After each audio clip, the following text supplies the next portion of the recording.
Good morning student, मैं doctor वंदना आकोदिया। बच्चों, हमने पिछले वीडियो में फिनॉल के बारे में पढ़ा था। उसको किस तरह से बनाया जाता है, उसकी औद्योगिक विधि कौन कौन सी हैं। साथ ही हमने फिनॉल के एसिडिक नेचर को भी समझा था। अब बच्चों, आज हम बात करते हैं, वहाँ बात हमारी अधूरी रह गई थी। आज हम पढ़ते हैं कि कैसे प्रतिस्थापियों का प्रभाव बेंजीन रिंग पे पड़ता है। यहाँ हम कहेंगे फिनॉल की जो बेंजीन रिंग जिससे कि OH ग्रुप जुड़ा हुआ है उस रिंग पे पड़ता है और उसकी वजह से किस तरह से उसके एसिडिक नेचर पे प्रभाव पड़ता है, हम इसको पढ़ेंगे।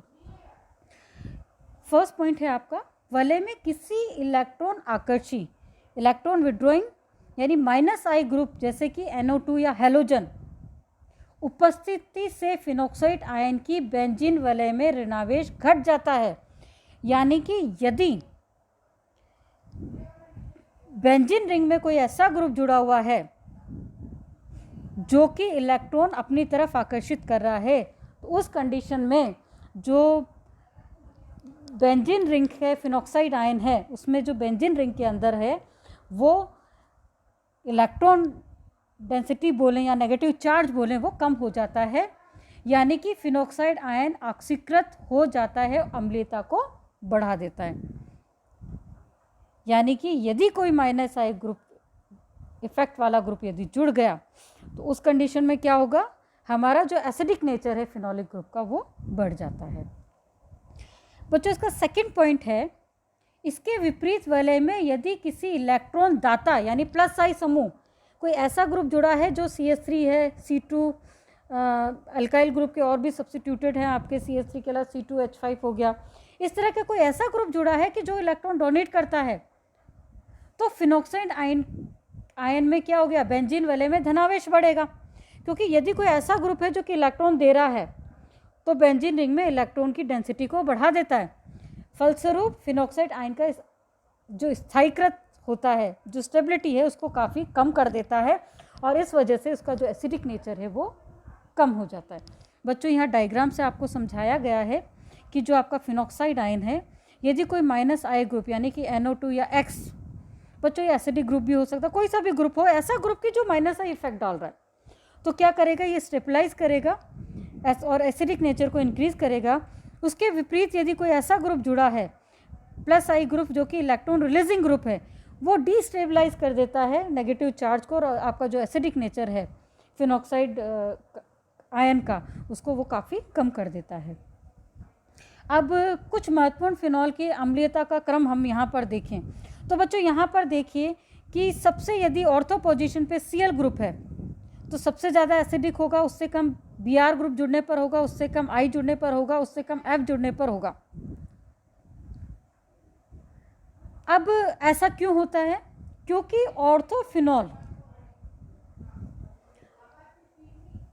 ऑर्थोक्लोरोफिनॉल या ऑर्थोफ्लोरोफिनॉल में कम अम्लीयता की वजह क्या होती है, हाइड्रोजन बॉन्डिंग होती है। बच्चों, यहाँ देखिए कि इलेक्ट्रोनेगेटिविटी यदि हम देखें तो F की इलेक्ट्रोनेगेटिविटी कंपैरेटिवली Cl से ज़्यादा होती है, मगर आप यहाँ पर देखिए कि इलेक्ट्रोनेगेटिविटी ज़्यादा होने के बाद भी इन तीनों के विपरीत यहाँ पर ये इनसे कम अम्लीयता प्रदर्शित कर रहा है, कम एसिडिक है। उसकी वजह क्या है कि यहाँ पर ये हाइड्रोजन बॉन्ड फॉर्मेशन हो रहा है और इस हाइड्रोजन बॉन्ड बनने की वजह से क्या होगा, अब यहाँ पर से ये प्रोटॉन लिबरेट नहीं करेगा और अम्ल क्या होते हैं, जो प्रोटॉन देते हैं, जो जलीय विलयन में प्रोटॉन देता है उससे हम क्या बोलते हैं, वो अम्लीय है। तो जब यहाँ पर ये प्रोटॉन डोनेट नहीं कर पाएगा तो इस कंडीशन में क्या होगा कि वहाँ पर हमें इसके जो एसिडिक नेचर है वो नहीं होगा। या दूसरे शब्दों में कहें कि ऑर्थोक्लोरोफिनॉल से कम अम्लीय होता है क्योंकि क्लोरीन से अधिक ऋण विद्युतीय होता है और ऑर्थोफिनॉलिक OH के साथ अंतराण्विक हाइड्रोजन बंध बना लेता है, जिसके परिणाम स्वरूप हमारा जो फ्लोरोफिनॉल है वो कम अम्लीय हो जाता है। अब बच्चों, आप नीचे देखिए, यहाँ देखिए, अब आप यहाँ पर देखिए पिक्रिक एसिड बहुत ज़्यादा एसिडिक नेचर शो करता है और जैसा कि हम बच्चों लैब के अंदर आपने बहुत सारे टेस्ट किए थे, जब हम कार्बोक्सिलिक एसिड का टेस्ट करते हैं एसिडिक ग्रुप का, तो हम क्या करते हैं, जो हमारा कंपाउंड होता है उसके जलीय विलयन में जब हम सोडियम बाइकार्बोनेट डालते हैं तो बुदबुदाहट के साथ में कार्बन डाइऑक्साइड गैस निकलती है। फिनॉल ये टेस्ट नहीं देता है, फिनॉलिक अम्लीय है मगर वो इस तरह का टेस्ट नहीं देता है। मगर यहाँ पर क्या है, पिक्रिक एसिड की यदि हम बात करें तो ये कार्बोक्सिलिक अम्लों की तरह अम्लीय गुण प्रदर्शित करता है और सोडियम बाइकार्बोनेट डालने पर बुदबुदाहट के साथ में कार्बन डाइऑक्साइड गैस निकलती है। और यहाँ आप देखिए कि कैसे एक नाइट्रो ग्रुप कम होते ही इसके एसिडिक नेचर कम हो गया, पैरा पोजीशन पे कम हो गया, उससे कम ऑर्थो पे हुआ और उससे कम मेटा पोजीशन पर हुआ। और यदि हम देखें तो फिनॉल इन सबसे कम अम्लीय होगा। इसी तरह से बच्चों अगर हम बात करें ऑर्थो नाइट्रोफिनॉल की, बच्चों ये जो मैं आपको समझा रही हूँ इन पे क्वेश्चंस आते हैं। पिक्रिक एसिड सोडियम बाइकार्बोनेट के साथ बुदबुदाहट के साथ कार्बन डाइऑक्साइड क्यों निकालते हो तो आपको एक्सप्लेन करना पड़ेगा कि इसका एसिडिक नेचर क्यों है। इसी तरह से आप यहाँ पर देखिए कि जो ऑर्थो नाइट्रोफिनॉल है उसमें अंतराणिक हाइड्रोजन बंध मिल रहा है, जबकि पैरा समावयी से कम अम्लीय होगा। क्यों? क्योंकि वही हाइड्रोजन बॉन्डिंग की वजह से यहाँ पे प्रोटॉन, ये OH का प्रोटॉन जो है वो नहीं निकल पाएगा और इस वजह से ये कम एसिडिक नेचर शो करेगा। इसी तरह से बच्चों यदि हम मेटाक्रिसोल व ऑर्थो व पैरा समावयी से ये अधिक अम्लीय होता है क्योंकि इसमें ऋणावेश ऑर्थो व पैरा स्थिति पर आ जाता है और मेथिल समूह के प्लस आई प्रभाव के कारण प्रतिकर्षण होता है, एनायन अस्थायी हो जाता है। आप ये देखिए पूरा फिनॉल के लगभग बराबर है और धीरे धीरे देखिए तो ये ज़्यादा एसिडिक है, ये उससे कम है और ये सबसे कम है। अब बच्चों बात आती है कि फिनॉल किस तरह की रासायनिक अभिक्रियाएं देते हैं। तो यहाँ पर ये देखिए कि फिनॉल की अभिक्रियाओं को हम 3 भागों में बांट सकते हैं बच्चों। पहली अभिक्रिया जिसमें देखिए OH बॉन्ड टूटता है, दूसरे में COH ये वाला बॉन्ड टूटेगा और तीसरी स्पेसिफिक एरोमेटिक सिस्टम की रिएक्शन है कि जो आपका एरोमेटिक सिस्टम है उसमें किस तरह से अभिक्रियाएं संपन्न कराई जाती हैं। तो फर्स्ट रिएक्शन है अभिक्रिया में OH बॉन्ड ब्रेकिंग हो रही है तो formation of ether, Williamson ether संश्लेषण। बच्चों ये नाम वाली अभिक्रिया है और बहुत ज़्यादा पूछी जाती है क्योंकि सेकेंड ईयर में आपके बहुत सारी नेम रिएक्शंस हैं और जनरली उन पर शॉर्ट नोट पूछ लिए जाते हैं, तो आपको इन रिएक्शन को समझना भी पड़ेगा, उनकी मैकेनिज्म भी समझनी पड़ेगी। तो फर्स्ट क्या है कि एल्किल हैलाइड या डाई मेथिल सल्फेट के साथ अभिक्रिया द्वारा ईथर का निर्माण किया जाता है। ये देखिए ये आपका फिनॉल है, इसकी NOH से रिएक्शन कराने पर सॉल्ट बन रहा है और RX यानी कि हमारा जो अल्काइल हैलाइड से रिएक्शन कराने पर हमें ईथर मिल रहा है। यहाँ पर ये देखिए डाई मेथिल सल्फेट है। इसी तरह से अभिक्रिया यदि हम SN2 से करें तो यहाँ पर देखिए बच्चों, यहाँ पर हमने लिया एक्वस NaOH लिया है तो हमें यहाँ पर फेनिटॉल मिल रहा है नीचे। इसी तरह से बच्चों पैराक्रिस्टॉल की रिएक्शन यदि हम कराएं, किससे? पैरा नाइट्रोब्रोमो बेंजीन से रिएक्शन करा रहे हैं हम पैराक्रिस्टॉल की। सोडियम हाइड्रोक्साइड की प्रेजेंस में रिएक्शन बन रही है और हमें क्या मिल रहा है? पैराटोलिल पैरा नाइट्रोफेनिल ईथर मिल रहा है हमको। और यदि हम फिनॉल की रिएक्शन CH3 SO4 से रिएक्शन करा NH की तो हमें एनिसॉल मिलता है। अब बच्चों यहाँ ये ध्यान रखिए कि जहाँ पर सिंगल क्वेश्चन पूछे जाते हैं तो कई बार पूछ लिया जाता है कि फिनॉल से आप एनिसॉल कैसे बनाओगे, तो हमें यहाँ पर ये रिएक्शन को ध्यान में रखना पड़ेगा। अब सेकंड है आपका एस्टर का निर्माण। फिनॉल की अभिक्रिया एसिटिक अम्ल, एसिटिल क्लोराइड या एसिटिक एनहाइड्राइड से कराने पर संबंधित एस्टर का निर्माण होता है। तो यहाँ पर देखिए NaOH की हम पहले सॉल्ट बन रहा है, उसके बाद हम CH3COCl से रिएक्शन कराते हैं तो यहाँ पे फेनिल एसीटेट मिल रहा है। इसी तरह से यदि हम एसिटिक एनहाइड्राइड लेते हैं तो हमें ऑर्थो नाइट्रोफिनाइल एसीटेट मिल रहा है और यदि हम यहाँ पर कोई एस्टर लेते हैं तो हमें यहाँ फेनिल एल्केनोएट मिलता है।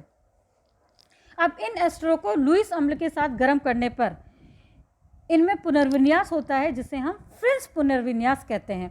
बच्चों इसको अपन बाद में और डिटेल में पढ़ेंगे, जहाँ पर नेम रिएक्शन बहुत सारी दी हुई है फिनॉल की, तो वहाँ पढ़ेंगे इसको और डिटेल में। तो अभी यहाँ पर आप समझने के लिए आपके लिए इतना काफ़ी है। नेक्स्ट रिएक्शन है COH बॉन्ड ब्रेकिंग।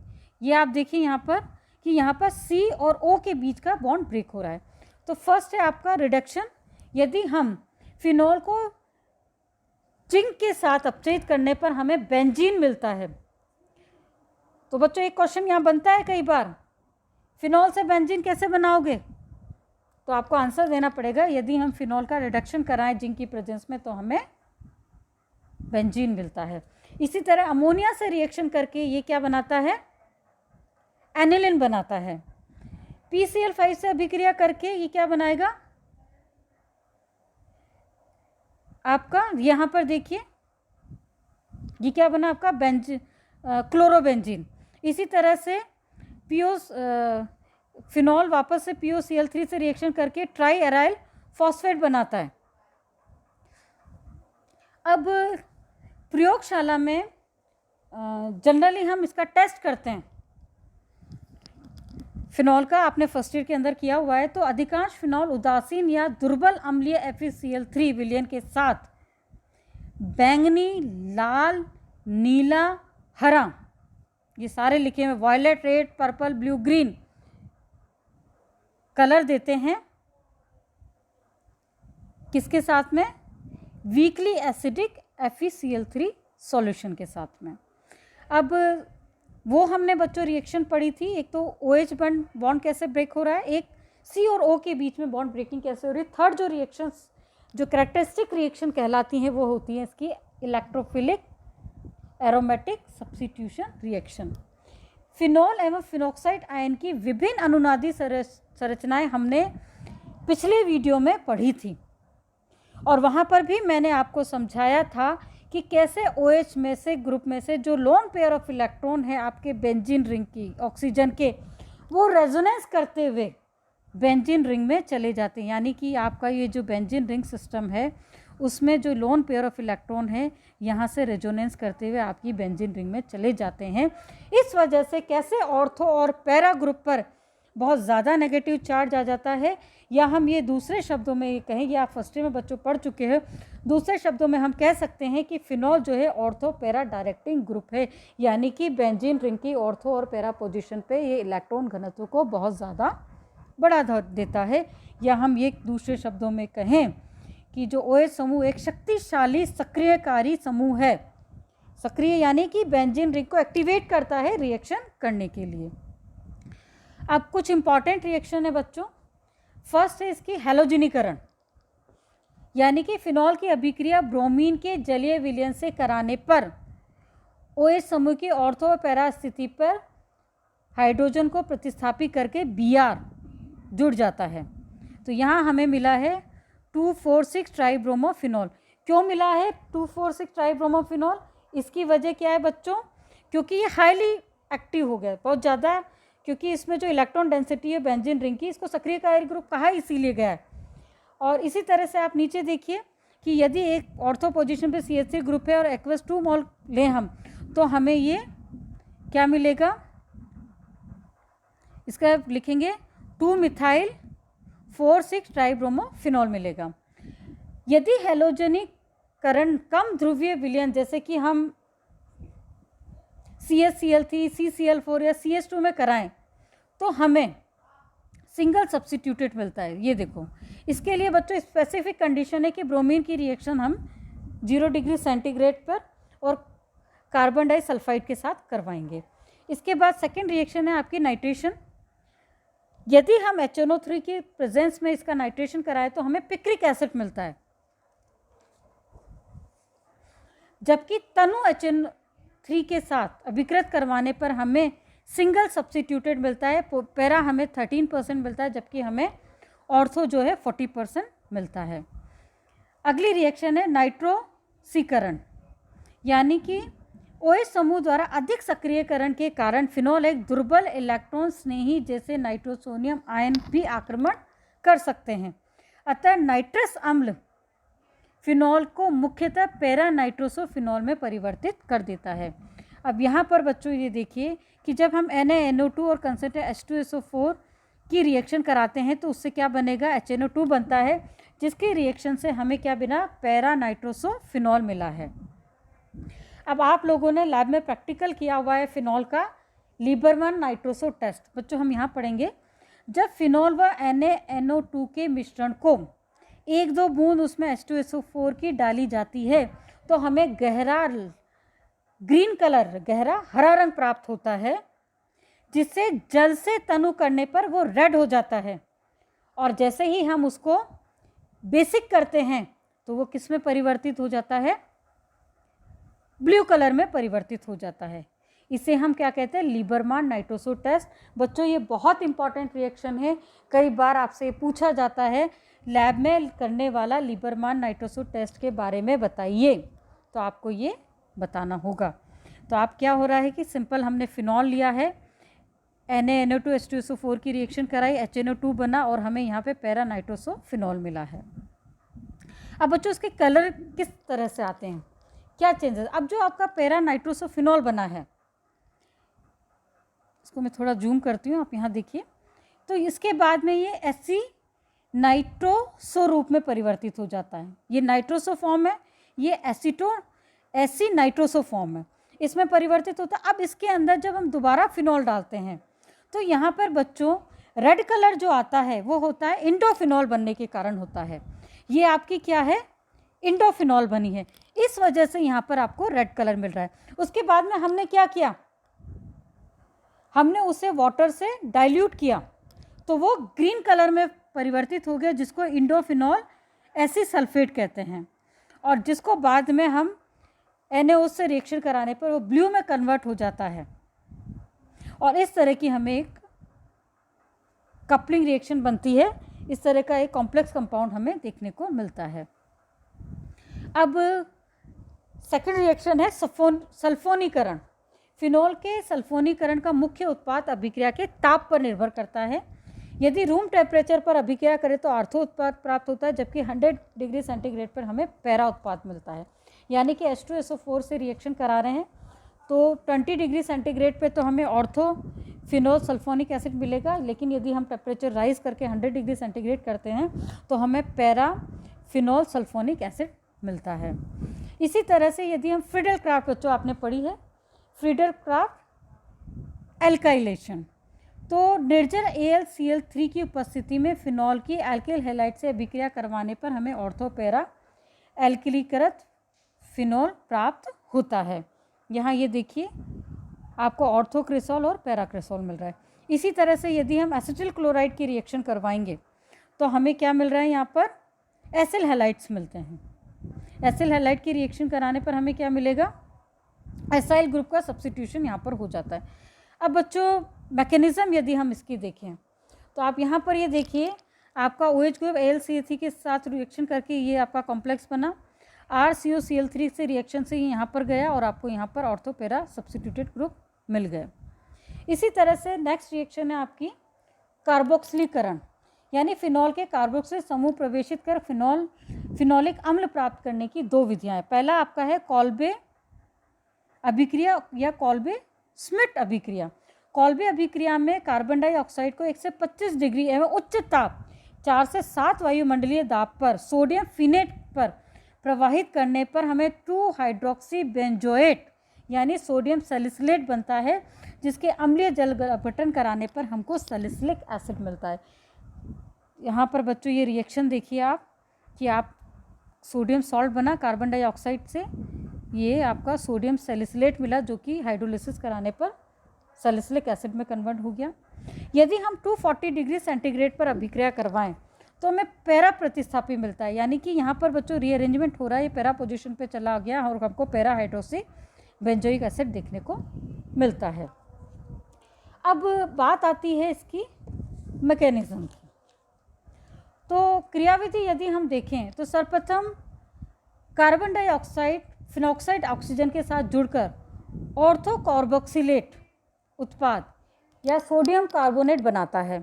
जब इसे दाब पर गर्म किया जाता है तो पुनर्विन्यासित होकर अंतिम उत्पाद सोडियम सैलिसिलेट देता है।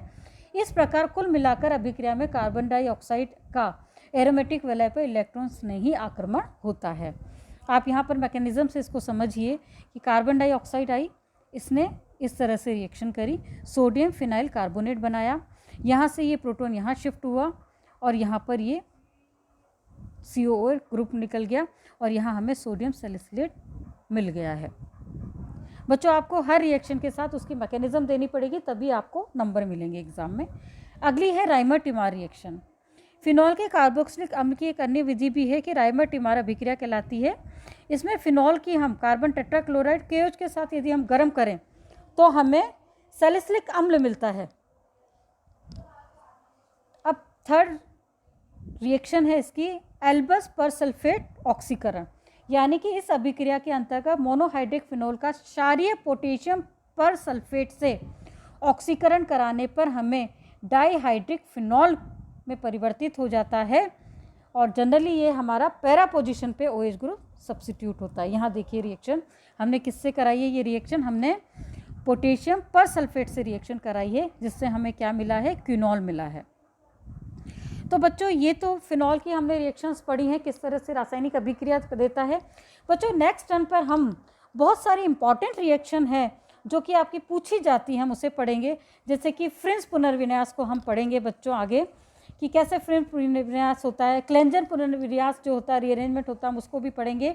गॉटरमॉन एल्डिहाइड संश्लेषण रिएक्शन में फिनॉल किस तरह से काम आता है। हाउबेन हॉच अभिक्रिया, इसको भी हम नेक्स्ट टर्न पे पढ़ेंगे। तो ये 4-5 रिएक्शन है जिसको हम विथ मैकेनिज्म पढ़ेंगे। तो बच्चों आप इस वीडियो को देखिए और यदि कुछ नहीं समझ में आता है तो आप मुझसे क्वेश्चन पूछ सकते हैं। धन्यवाद।